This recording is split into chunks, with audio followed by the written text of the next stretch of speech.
नमस्कार, जय माता दी। मैं हूँ आपकी अपनी लाइफ डिजाइनर जीतू आचार्य। कुंभ राशि की बात करते हैं, शनि के ट्रांजिट यानी मीन राशि में ट्रांजिट की बात करते हैं, गोचर की बात करते हैं। शनि का राशि परिवर्तन, हर किसी की निगाहें जो है शनि के ऊपर ही टिक जाती हैं। भाई आप शनि के ऊपर निगाहें टिका लीजिए, लेकिन शनि ने जिस दिन आपके ऊपर निगाहें डाल दी तो बहुत ही खतरा हो जाएगा। तो इसलिए शनि ना आपको देखे, आप चाहे भले ही शनि को देख लीजिएगा। कुंभ राशि वालों के लिए शनि का ये गोचर कैसा रहने वाला है? आपकी राशि के स्वामी हैं और आपकी राशि से 12वीं भाव की राशि के भी स्वामी हैं।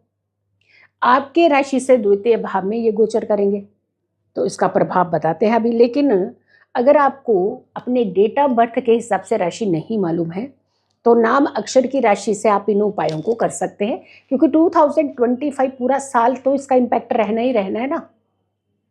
शनिदेव का ये प्रभाव जो होता है ये दृष्टिगत हो जाए तो बहुत खतरनाक होता है। अगर ये बैठने से संबंध बना ले तो अच्छा माना जाता है।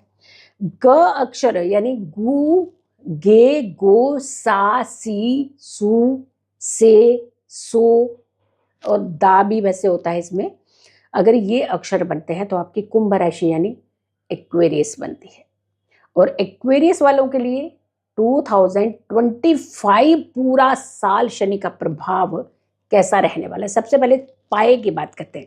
चांदी का पाया रहने वाला है। और चांदी का पाया जो होता है ये अच्छा माना जाता है। ये आपके जीवन के अंदर कुछ बढ़ोतरी, कुछ आमदनी, कुछ धन के अवसर बनाने वाला होता है, कुछ खुशियां लाने वाला होता है, कि जीवन के अंदर कुछ चेंजेस करने वाला, पॉजिटिव चेंजेस करने वाला होता है।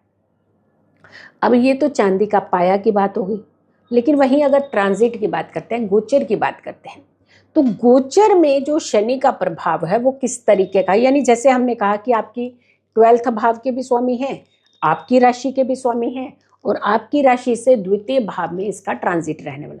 आपकी राशि से द्वितीय भाव हो गया धन भाव, आपकी राशि हो गया यानी पूरा रिप्रेजेंटेटिव है आप। लेकिन 12th भाव जो होता है वह भाव भी तो हुआ, उसके भी स्वामी ही है।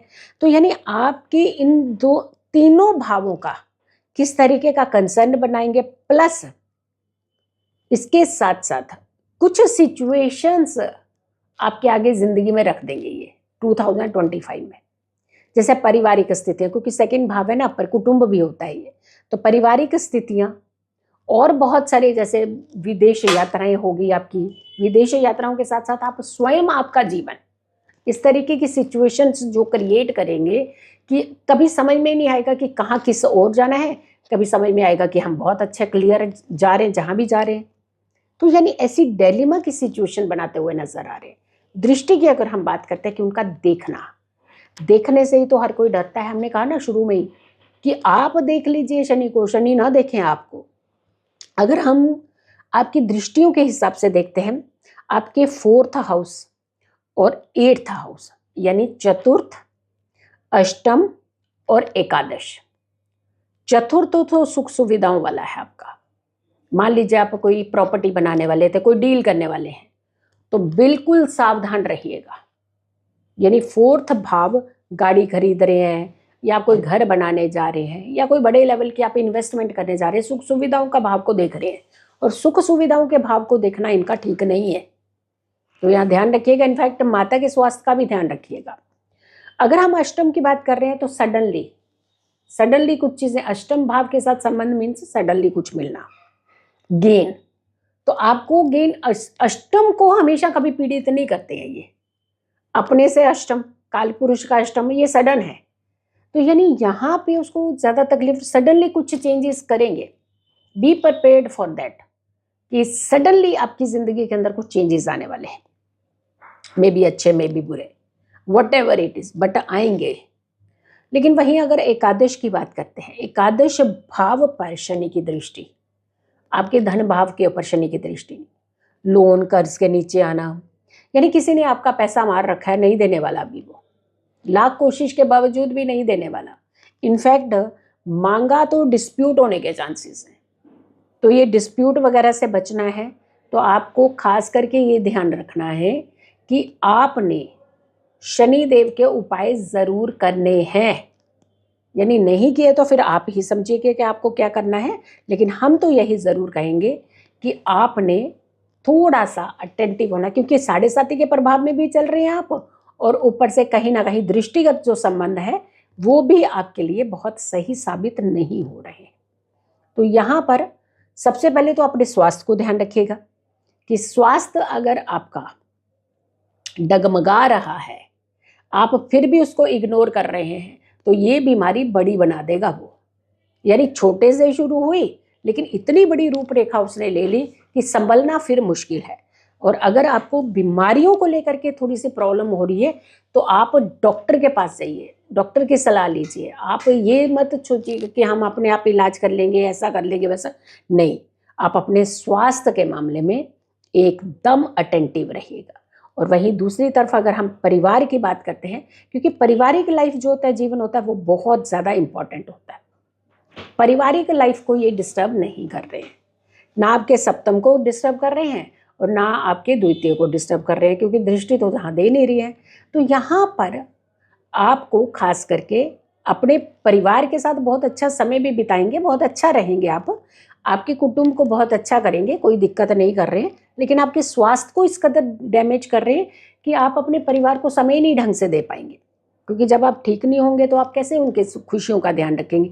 तो यहाँ पर भी अगर आप स्वास्थ्य का ध्यान रखेंगे, क्योंकि अगर स्वास्थ्य ठीक नहीं होगा, अगर मान लीजिए परिवार वालों ने कहा कि चलिए कहीं चलते हैं बाहर, आपने कहा मेरा स्वास्थ्य ठीक नहीं है और ये आपने बार बार कहा, तो परिवार वालों के साथ आपके डिस्प्यूट होना या फिर झगड़े होना, परेशानी होना तो लाजमी है। तो सबसे पहले हेल्थ का ध्यान रखिए ताकि परिवार की खुशियाँ भी आपकी बनी रहे। कनेक्टेड है ये, हमारा जीवन कहीं ना कहीं पारिवारिक स्थितियों के साथ कनेक्टेड होता है।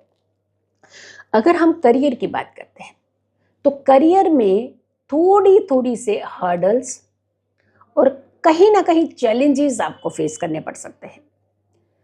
कई बार हमें ऐसा लगता है कि हम बहुत सिंसियर हैं अपने कंपनी के प्रति, अपने वर्क के प्रति, ये हमें लगता है, लेकिन सामने वाले को भी तो ऐसा लगना चाहिए ना।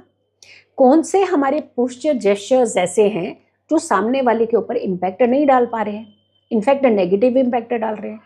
तो कहीं ना कहीं आपको जो काम के अंदर भी छोटी छोटी जो समस्याएं आएंगी वो बिकॉज ऑफ आपके प्लैनेट के सिचुएशन ठीक ना होने के कारण आती है। तो आपको खास करके अपना ध्यान, अपनों का ध्यान, अपने काम का ध्यान, अपने स्वास्थ्य का ध्यान, ये आपको अच्छे से रखना है ताकि आपको ज़्यादा समस्याएं ना घेर पाए। अब आते हैं उपाय की तरफ कि उपाय कौन सा करना चाहिए आपको। आपको शनिवार के दिन ज़रूरतमंद लोगों को भोजन ज़रूर करवाना चाहिए। और बेजुबानों के लिए आपने डॉग्स के लिए, काऊ के लिए, इनके लिए भी गौमाता की सेवा करनी चाहिए, गौमाता का स्पर्श करना चाहिए, गौमाता को आपको रोटी ज़रूर देनी चाहिए।